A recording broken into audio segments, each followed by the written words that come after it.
Hello, good morning. Great to be here with you, or good evening, wherever you are in the world. It's a pleasure to be here with you. I have a great group of panelists with me to talk about mutualism. They're all practical visionaries. As I said, there's tons and thousands of different mutual aid and mutual support projects on the ground that people are involved in, and all of these people are involved in some way in those projects. I just want to again thank the three California foundations for supporting our work and these scenarios. I also want to say that it's been really an interesting experience developing these scenarios during these times, because I've been doing this work for over 20 years now, and I've never been in a situation where you're trying to build the scenarios and events on the ground kind of like just keep surprising you. So whatever you come up with, whatever scenario or whatever signal, it's like you think it's out there and it's outrageous. The next day, it becomes part of the conversation and something that we're paying attention to. I think even our Jemay Kasha was responsible, of course, for developing the collapse scenario. But I think we were surprised at how quickly some of the things we're envisioning were actually happening on the ground. So in the middle of this process, as this was happening, we kind of stopped and took a pause and said, how do we continue going about developing these scenarios?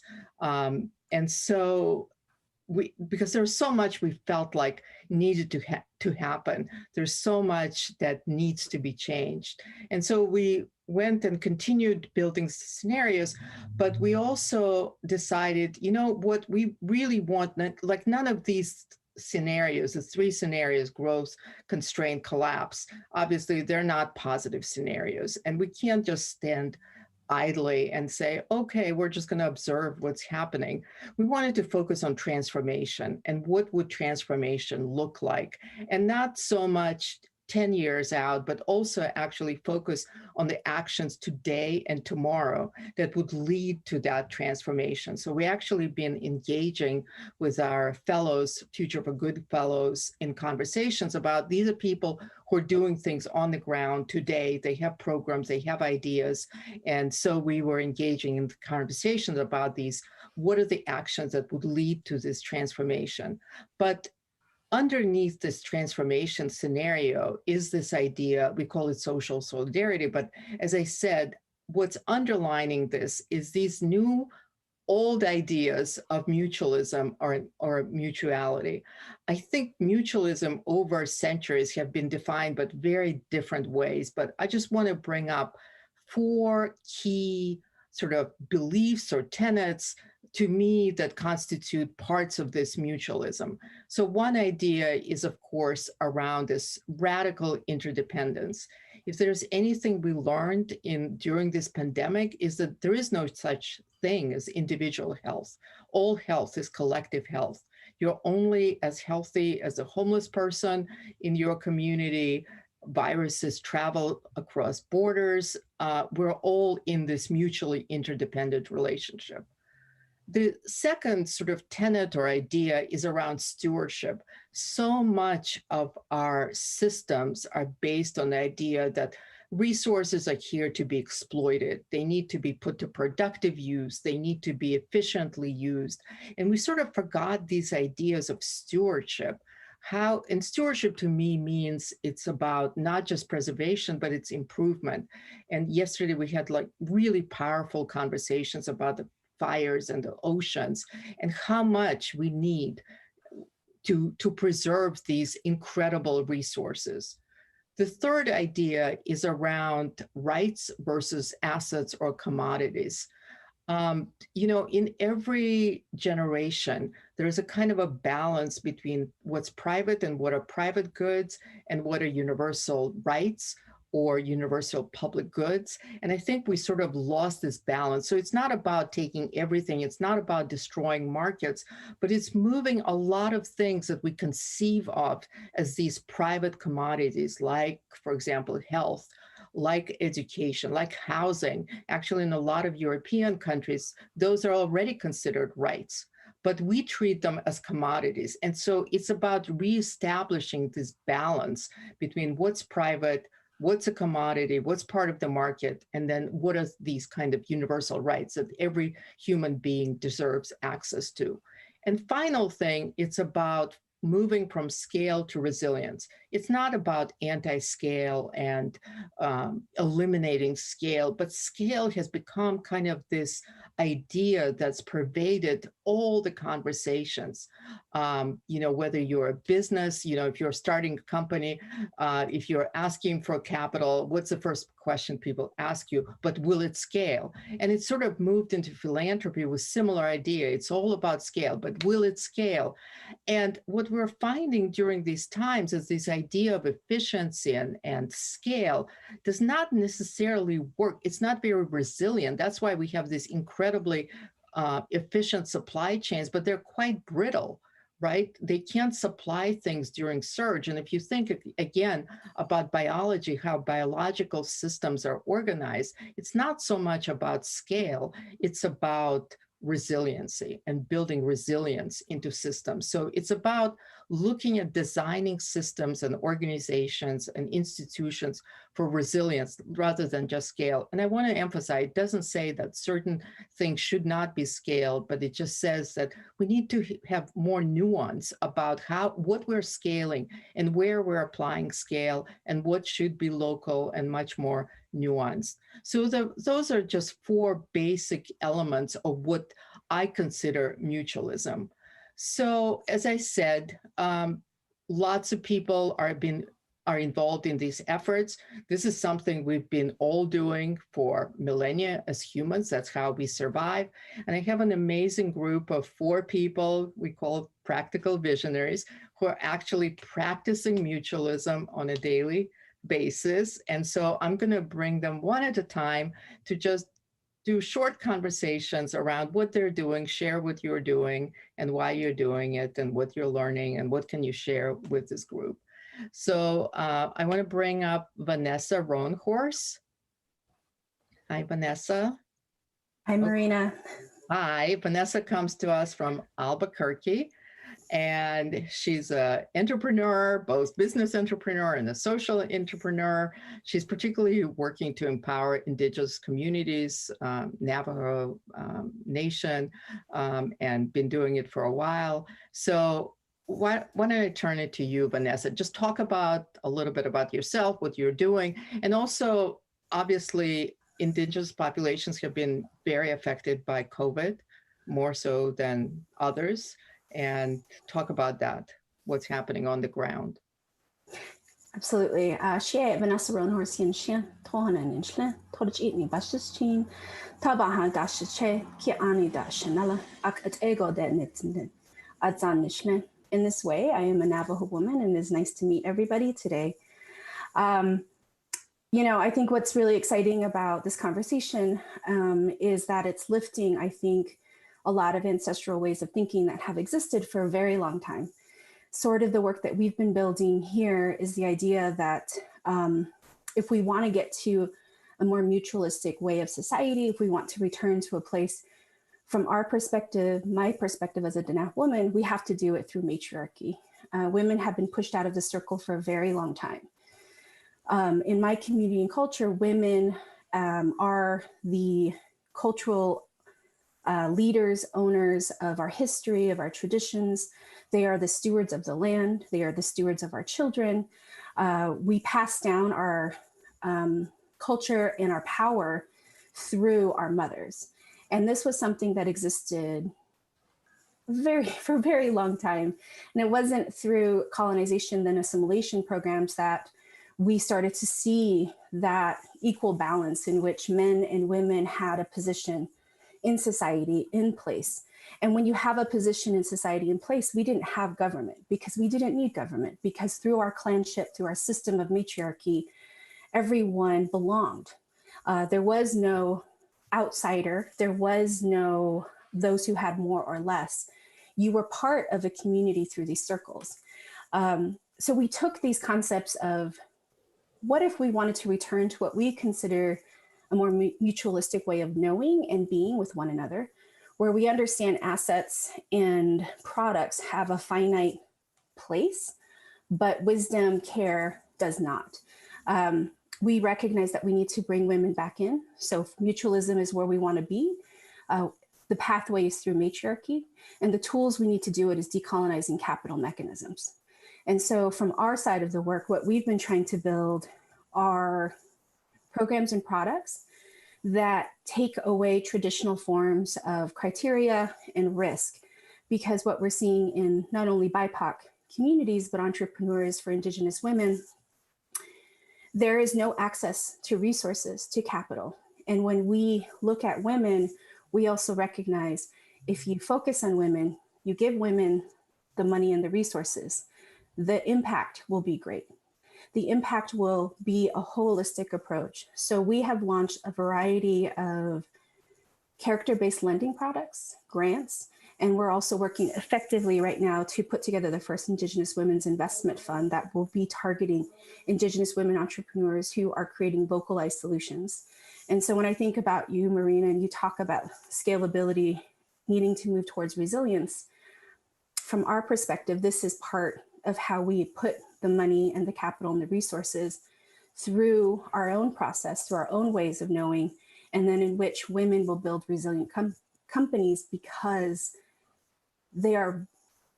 we are literally tied to this place, to this land. And that as our charge as women and as matriarchs, our charge is also to ensure we have culture, history, spirit, language, and that our children are tied to that lineage. That's great. What kind of stands out to me is this notion of decolonizing capital. And I would love to follow up on that a little bit more. So are you de-risking capital in some way? Do you have like a very different model for lending? Is it more communal?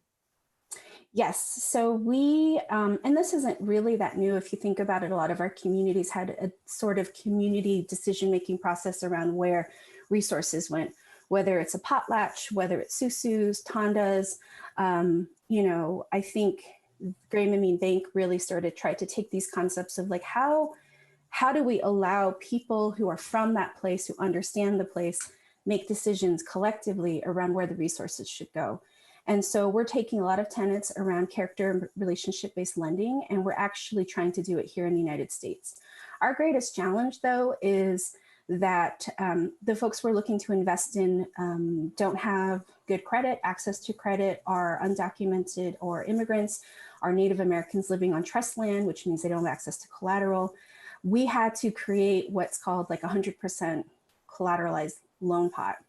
And this is a way for us to, one, demonstrate in the United States that we do need these types of products, that these sort of systems of criteria actually don't effectively support what's really happening in the United States. And more importantly, that when we talk about market flow and market challenges really aren't actually impacting these community members, right? Like they're not even part of that market. Right. So that's what we're trying to build. And we're doing that now. We've just hit 1 million. We are at 0% default. And these would be the highest risk investments, but it's working. And we hope to continue to grow this in a way that starts to try larger amounts of money beyond microlending. Yeah, it's so interesting because yesterday, I don't know if you saw the two people, Jay and Diego, who suffered from fires and their homes were destroyed, but they kept talking about going back to some very basic things like Buddhism and impermanence and all of these. And it feels like we need to relearn these kinds of things that you were talking about, like community and mutualism and all of those things. So I'm going to move to Camille. Thank you so much, Vanessa. Thank you. So Camille comes to us from Oakland, I think, right now, and she's involved with an organization called Purpose, and it's all about steward-led companies. So Camille, share, what are steward-led companies? Great. Thank you so much for organizing this panel. I'm Camille. I co-lead Purpose here in the US, and our work focuses on supporting businesses, entrepreneurs, and communities to develop and implement what we call steward-owned structures. And steward ownership is really a legal framework that instills two core principles into the legal DNA of assets. One is that these structures decommodify assets, which means that they can't be sold for private gain in future. And the other is that these forms keep control primarily through voting rights in the hands of people who are directly connected to a business, whether that be employees or stakeholders connected in the supply chain or community members. And these forms disrupt the default setting that we conventionally see in legal structures between money and power. So ownership typically works that the more money you bring in, the more control that you buy. And what we've done here is separate out the levers of control and economic power. And so we're really trying to retool who's controlling and who's benefiting from assets in our economy.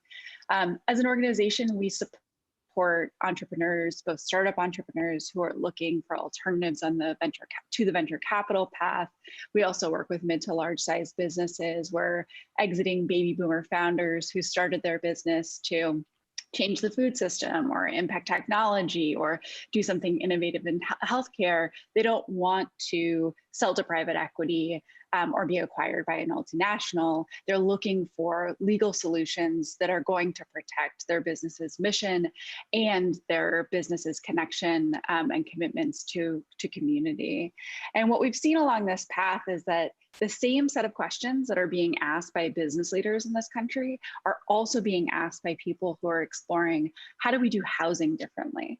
How do we do, community assets in general differently? And the struggles that they face are that most of the legal forms that we have in the US are designed not to do this. We have a legal system that is designed not to be mutualistic and not to be inclusive of multiple stakeholder groups and not to have non-extractive capital structures. So we're really deep in the weeds of the plumbing of the system, trying to figure out how do we actualize these goals into long-term oriented new institutional legal frameworks. So it's really interesting that you said that, how difficult it is to create this kind of structures. And, I wrote that we've been kind of on an anti-mutualist path in terms of our infrastructure. And it's very difficult to start these kinds of organizations. What do you see as the key? So is it easier to just start a company that's a steward-led company? Have you seen any examples of transitioning a regular corporation into a steward-led corporation? And is it easier to do in some places? Like, is it more difficult to do in the US? I know you have a global network of partners as opposed to Germany, and why? What needs to happen to make it easier? Yeah. A lot of questions. So take it away. No. I'll take them one at a time. So in terms of legal jurisdiction, it is much easier to do this in Northern Europe than it is in the United States. Roughly half of the Danish public market capitalization they're structured as steward-owned businesses. So you have Novo Nordisk, the largest producer of insulin on the planet, is structured this way, and Bosch and many, many other companies that are structured, they call it industrial foundations. And in the US, in the middle of the 20th century, legislation was passed that prevented foundations from owning more than 20% of a for-profit company. And what we see is this innovation within Europe for these legal forms happening that didn't happen in the US. And so it is much more difficult to do it here. That said, we have developed forms, or rather we've hacked forms that are conventionally used to code wealth into perpetuity for private benefit and sort of turn them on their heads, primarily through what's called a purpose trust. And so we've supported, the largest transaction that we've supported is of a company called Organically Grown Company in Oregon.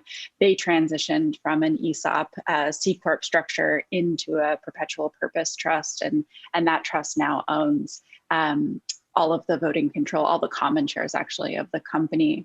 In terms of younger businesses, there are some startups that elect to start off as steward-owned companies, and we, fully support them. What we advise people on is raise capital on aligned terms that are going to give you the flexibility to decide what to do later down the line. You may not know in the first 6 months of your business who your stakeholders even are, or what exactly the product is or the mission. You may not be in a position to codify that purpose and those elements just yet, but a lot of founders know that they don't want to end up on a path where they're not exiting to their community, or they're not, transitioning to some other form of steward ownership. And so we really focus on enabling entrepreneurs and giving them the tools that they can go out and raise growth capital on we call it non-extractive, basically terms that are going to self-liquidate and have a structured exit. Yeah, and I assume you have a lot of knowledge about this that you've discovered and hacked and all of that. So I highly recommend there's going to be a link to Purpose Organization where people can find out a lot more. Thank you so much, Camille. Thank you. Thank you. Let's move to Mike Zuck, who comes, and many of you are familiar with Zuck, although he's grown this amazing beard in I don't know if it's pandemic beard or some other, but Mike is right now coming to us from Uganda, I think, right? But Mike's been a longtime fellow and I don't know, friend and part of the Institute. You probably remember conversations about free space that Mike founded along with some other people, which was taking over space and turning it into an open communal space in San Francisco. And there were free spaces all around the world. And after that, Mike was working in Greece in a refugee camp, and now he's in Uganda, also in a refugee camp. So Mike, talk about your work. Sure. Yeah, it's great to be here at another 10-year forecast. So I've been spending a lot of my career going to places that have experienced collapse. Haiti, Philippines, Nepal for natural disasters, Detroit for economic disaster. And then actually 4 years ago at 10-year forecast in Oakland, I got an email inviting me to come to Greece to try and create a space for refugees that was built by refugees, not by the NGOs. I got the email on a Friday, left on a Monday. It's completely changed the course of my life. So I've been to about 80 refugee camps all over the world. That does make me experienced, but that does not mean that I have all the answers, and I'm certainly not the hero of this story. I'm simply trying to harness the ideas of others and put agency and resources into their hands. Most of my work relies on that fact that locals know how to do things better. The pandemic has been particularly interesting in this regard because I was here in February and March dealing with a flow of about 15,000 displaced people from Congo. And the international community, when the pandemic happened, they all pulled out. Like Peace Corps pulled 100% of their volunteers out from around the world. And the same thing happened in the camps I'm working in. Pretty much all internationals left out of fear. And that really opened the door to refugee-led work, which is what I've been doing, throughout my career anyway. And I really believe in this concept of not just capacity building, but capacity recognition. That oftentimes locals can do a better job, more efficient. They're in proximity. They have empathy for their fellow, citizen of displaced people. So it's really been interesting because the NGOs kind of have this firewall around refugee camps. And if you want to help, all you can do is send money. And the refugees don't often get a chance to do things. But in this case, they had no choice. They're sending, they needed to do COVID preparation, and they weren't really in a place to do anything because they weren't here. And there's several examples of that where a group of refugees I work with called Opportunity, which is opportunity plus refugee, wound up doing some incredible work, including a guy named Patrick who leads it, made a hands-free hand washing station that was industrial and large capacity. And the NGOs wound up purchasing about 100 of them to put at the entrance to the camp where the office of the Prime Minister's office is, because supply chains were cut off. But the refugees know how to source things, how to find the welders, the materials, and the design. So it's examples like that. And the other one to mention is they received a grant to do COVID response. And originally, the NGOs wrote a very legalese contract saying, the NGO will do A, B, C, and D, and the refugees will do E, F, G all the way to Z. And the refugees said, no, we're not going to sign that. I'm like, come on, it's like for $20,000, we can do stuff. And like, no, that's, a master slave agreement. We're not going to do it. So we countered with, okay, NGOs, you're going to A, give us money as soon as you can. And the refugees will B, do our best to protect our fellow citizens, and C, share with you what we spend our money on after we figure it out. And the NGOs agreed to it. That partnership never would have been possible in previous times. But I really believe that that's what's necessary in the future for refugees to handle a lot of their own affairs. I just saw The Guardian put out an article last week predicting potentially up to 1.2 billion displaced people by 2050. So there's really no other way that I see this working besides refugees taking a leading role in dealing with their own affairs. And hopefully that continues after these COVID times.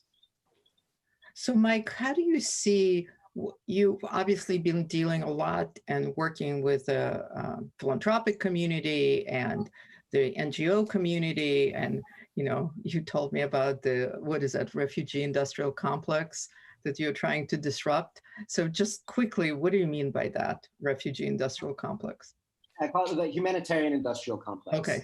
We're aware of prison and military and things like that. And the same thing is true with humanitarians. Like, I feel like humanitarians kind of have this, good rap that they think they're all humanitarian, or all like Mother Teresa or something. But, refugees are big business. And, the model is dependency.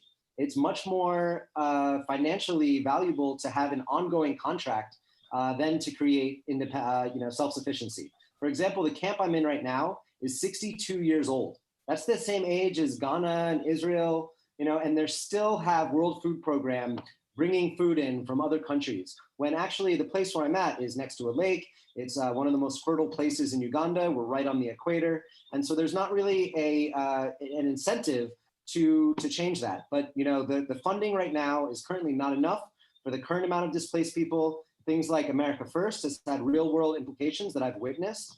And so, and it's only gonna, get bigger. The displaced population's a hockey stick, and there's no other way that it's gonna work out than to try and disrupt that and to put, agency in people's hands and self-sufficiency to disrupt this humanitarian industrial complex. And how are you viewed? Obviously, you're an American, you're non-African, you're a white person. How are you viewed in refugee camps when you go in? Yeah, I mean, it's been really, always it's been interesting, but particularly during these COVID times. Like I said, I'm the only international who stayed.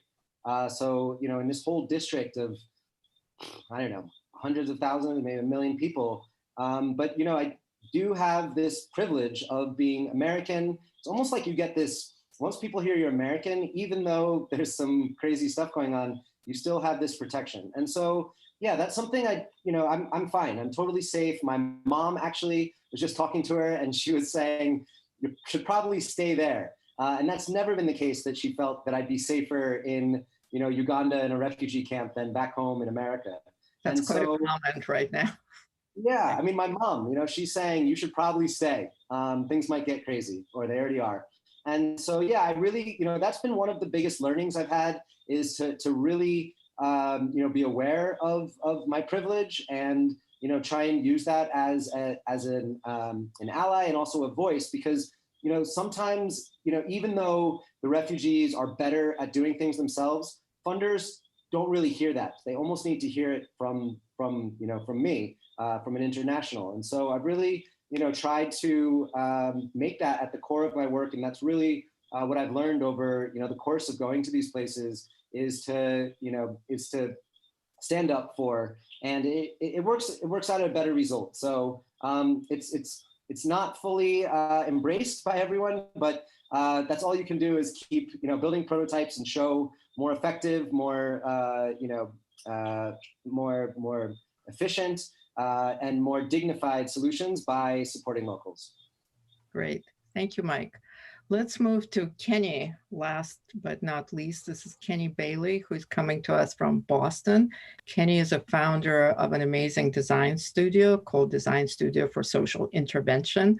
And he just published this great book that I have called Ideas, Arrangements, Effects. So can you share about your work, and particularly this notion of ideas, arrangements, effects, as we're talking about moving to a different kind of belief system, different kind of value system. It's interesting following up Mike, as he was talking, he was saying that a lot of the humanitarian organizations that he finds himself dealing with and the refugee situations he finds himself interfacing with are organized or organized around the ideas of dependency. And they may not necessarily think that, but the spatial arrangements, the interactions, the relationships, all of the formal structures bring to bear those ideas from his perspective. So for us, we would say the idea of dependence is embedded in the arrangements of the physical camp and the relationships that are facilitated through that camp, through its spatiality, through its temporality, through its physicality, through its policies, through how it sounds like from Mike's example, how the actual refugees get to sort of articulate their lives sort of day to day, and that produces effects. I'm sure he probably could describe a lot more like how the dependency arrangements actually probably produce effects that don't benefit the refugees. And to actually have the kinds of effects we all would want, we have to rearrange the actual arrangements, the physical, the spatial, temporal, policy arrangements of the camp itself, and the processes that make the camp a thing to get to ideas that might be about interdependence or mutuality. So that's really at the heart of what we're talking about with these findings we've sort of found as a design studio, sort of in our methodology called Ideas, Arrangements, Effects. It comes out of about 13 years of doing community-led, civil society-led design projects in the United States and in other parts of the world as well, where we really sort of help civil society organizations create social change by actually proposing arrangements of the world that they want, and starting to play with not just fighting against the things we don't want, but actually starting to imagine and test and make the kinds of situations we actually are interested in pursuing and living out and doing them in real time and then advocating for those. And so the book, Ideas, Arrangements, Effects, is really the codification of a set of techniques and methods that really came out of our practice as well as sort of overlapping theory. So we're really excited that we were able to sort of codify and put our work in a book.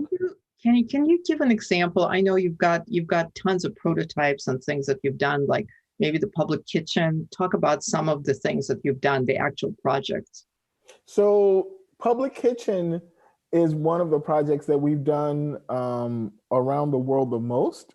And the premise is, if kitchens were public and available in our cities the way schools are or libraries are, like, you could go to a kitchen the way you could go to a library, what kinds of things would happen there? Like, would you be able to cook? Would you be able to learn about gastronomy? Would you be able to hang out with people? Might it stay open till 10? And then when you start to think about these things, how might they change sociality? Like, if we had, public kitchens where people could actually go and self-program and hang out, with people who might be sort of teaching about the best way to cook rice all the way to, creating shared meals, what would it do to both the quality of our food consumption and more than likely the quality of our interactions, the quality of our relationships? And so we put these things out on the world so that people can start to speculate into the kinds of futures they want, but literally live them in real time. So when we do public kitchens, people actually experiment with the actuality of having a public kitchen. So, and that looks like a sort of overlap between installation, like an art installation that's actually working in real time, and a prototype of the real thing. So that's the way we typically try to design. And the point is to bring residents, communities, civil society organizations, and lots of different stakeholders together to see that we can actually rearrange our relationships with each other by rearranging concrete things like infrastructure, space, publics, and that those things can actually lead us to the kind of mutualism that you started this conversation with in the first place. That if we actually want to get to mutualism, we have to build the arrangements that make it possible. And it's in the enacting of those arrangements that we actually start to see ourselves as embodying the ideas. It's easier to live them than to try to get them through discourse or through speech. Yeah. And where does future come in that process? We always say that the future starts in the imagination, right? And so before you start building, you have to imagine something. So where does it come in your practice? I actually think the future comes in the pivot of the proposition. I think that it really is in making a proposition a living thing that can take legs. And if the proposition takes legs and starts to move out a new trajectory, the trajectory futures. And so the real question is, for me, is how do we propagate and get more agreement around the kinds of propositions we think actually point to the kinds of futures we want and make them livable. That's, for me, is the real game changer. It's like, right now, a lot of the propositions we want for the future aren't, people can't interface with them and actually say, oh, this is something I want for the quality of my life. If we want people to start to move into the world we want, they have to experience it. And so I think it's incumbent upon us to figure out how do we propagate these acts that have real spatial, temporal, physical, material benefits in people's lives. Like I remember, like the first time we did Public Kitchen here, I'm in Boston, Massachusetts, in Dorchester. We had people who came every day because it gave them a concrete, material, physical space to engage in new forms of conviviality and to eat, and do these things. And people came from across different walks of life. It wasn't like just for people who were food, deficient or whatever the word is. People came from all walks of life because they were interested in having new forms of sociality. So they're experiencing it in a very different way. Yeah. Thank you. Great. Thank you, Kenny. I want to bring everybody back. And unfortunately, we don't have a lot of time. So I'm just going to ask you one question. We do this exercise at the Institute, and as part of these scenarios where we're asking people concrete actions and brainstorm them in like 3 minutes, as many as you want. So I'm going to do this kind of exercise. And my question to you is this. So I know that all of you and I and many others, we go to lots of different conferences where we laud social entrepreneurs and all these good deeds and impact investment and all of that. And yet, on the ground, wealth inequalities are increasing, racial injustices are continuing, all these things. What needs to be done? And then there are people like you who are doing these amazing things, and you represent one of, thousands and thousands of groups and people. I wish I could bring all of them to this conference. But what is not happening? How do you move this from the margins, back to that question, to the margins, to the mainstream? Is it about the capital? What is it about prototyping? Just throw out concrete actions. Like, what would you do to move this to the mainstream. You can go like in your particular domain, like refugee resettlement, humanitarian aid, or companies, you know, whatever it is, just, and whoever is ready. This is we have about 5 minutes to change the world. So go. I'll go. Vanessa.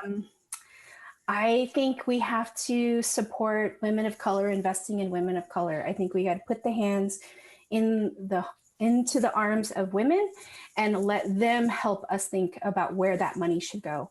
Because I think women will drive impact, and that impact will hit family, it'll hit earth, it'll hit place. That money will be spent in a way that we can see index funds changing. We can see how folks could really be thinking about where they put their money. We want to be putting our money in social positive benefit banks, like places where we can see capital having a positive impact. So that's my desire. That's for action. Money. Okay. Yeah, money to definitely. women, and yes. Who wants I'm to go? happy to go next. Okay. I think we need policy change that incentivizes capital to invest in the commons. I mean, we don't see a lack or this process isn't slow because people don't want to do this. We have a line of companies that we can't support. We have communities reach out to us every single week wanting to do these types of things. The challenge that they have is raising dollars and transitioning dollars into these forms. And unless we figure out a way to catalyze, you know, money at scale, this will remain a theoretical conversation. And I don't see a way around policy. And do you have any specific things in terms of moving capital into these kinds of commons-based and public things? I think we need a opportunity zone funds for the commons. We need some, you know, Yeah. yes. Opportunity Vanessa. zone fund for the commons. We're solving these issues right here and now. Okay, opportunity zones fund for the commons. That's great. Yeah, what comes up for me is mindset, both from external and it says unstable internet. Hope it works. But this concept of agency deprivation disorder, where people really don't have agency, because where I'm seeing it, the funds are not enough. They're like Moria, the largest refugee camp in Europe, just burned. It was a hell place, but at least it was a place for 13,000 people to have shelter and food.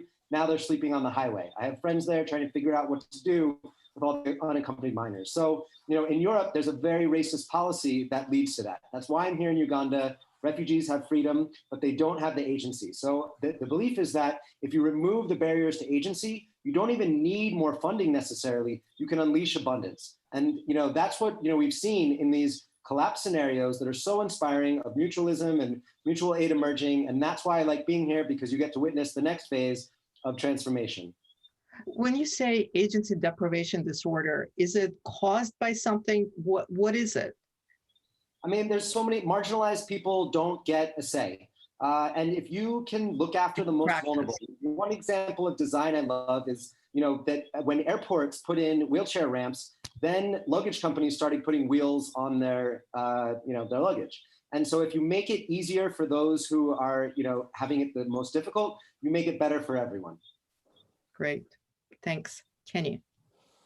I'd like to see more financial and other forms of capacity for us to do these kinds of experiments across the nation state. So we aren't just doing work within nation state boundaries. I would love to see people here in Boston working with the people Mike's working with in Uganda. Why don't we have sort of more opportunities for mutual community building that doesn't sort of have to fall or get enclosed by sort of nation state boundaries. So taking experiments bigger and across nation state boundaries where people are looking to collaborate across currencies. This could be the seed of something like that. I hope it is. Thank you so much. You're such an amazing group, and I could continue with you for hours, but thank you. I'm a huge admirer of everything you're doing and supporter, and thank you for participating. Thank you. Thank you.